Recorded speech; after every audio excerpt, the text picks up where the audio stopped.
আসসালামু আলাইকুম। আশা করি সবাই ভালো আছেন। আল্লাহর রহমতে আরেকটা বিল্ডিংয়ের ওয়ারিং কমপ্লিট হয়ে গেছে। বাথরুম, কিচেন রুম সব ওয়ারিং কমপ্লিট হয়ে গেছে। তো আজকে আসছি ফার্স্ট করার জন্য। তো সেই হিসেবে আমি আগে সাদ্দাগুলা লাগাই নিতেছি। সবগুলা বাথরুমের ভিতরে সাদ্দা ক্যাপস লাগাই নিতেছি। একটু পরে শরিকা থেকে লোক আসবে, লোক আইসা ফার্স্ট করবে। আর এখানে ঠান্ডা পানিটা আর গরম পানিটা দুটোটাই চেক করতেছি, কারণ প্রত্যেকটা বাথরুমের ভিতরে ঠান্ডা পানি গরম পানি দুটোটাই আছে।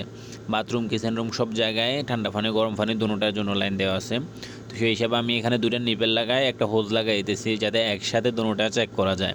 মানে ঠান্ডা পানির লাইন, গরম পানির লাইন যাতে দুটোটা একসাথে চেক করে ফেলা যায়। তো আমি কিন্তু প্রত্যেকটা বাথরুমের ভিতরে একটা একটা করে যে সাদ্দা ক্যাপস লাগাইছি, একটা একটা করে লুজ রাখছি, কারণ হচ্ছে যে মোটর দিয়ে আমি পানি ফুল করতেছি। উপরে ব্যাটারি সিস্টেম বানিয়ে দিছি, তো যাতে সবগুলো বাথরুম যাতে একটা বাথরুম থেকে যাতে চেক করা যায়। তো সেই হিসাবে একটা সাদ্দা এখানে লুজ রাখছি, এটা দিয়ে বাতাসগুলো যাতে বের করা যায়। এখানে বাতাসগুলো বের করে দিতেছি। এখান দিয়ে দেখেন কি প্রচণ্ডভাবে এখান দিয়ে বাতাস পানি দুটোটাই বের হয়ে যেতেছে। একটু বের হয়ে যাওয়ার পর আমি সাদ্দাটা লাগিয়ে দিব আবার, কারণ হচ্ছে যাতে এই শরিকা থেকে যে লোকগুলো আসবে ওরা মনে করেন একটা মাকিনে নিয়ে আসবে, মেশিন নিয়ে আসবে, ওটা দিয়ে ফাঁস করবে।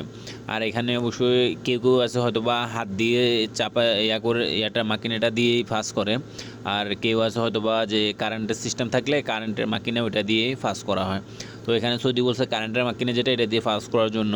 তো সেই জন্য আগে সরকার লোকদেরকে বলেছি কারেন্টের মাকিনে ওইটা নিয়ে আসার জন্য। আর ফাঁসটা কীভাবে করি সেই জিনিসটা দেখাবো আপনাদেরকে ইনশাআল্লাহ।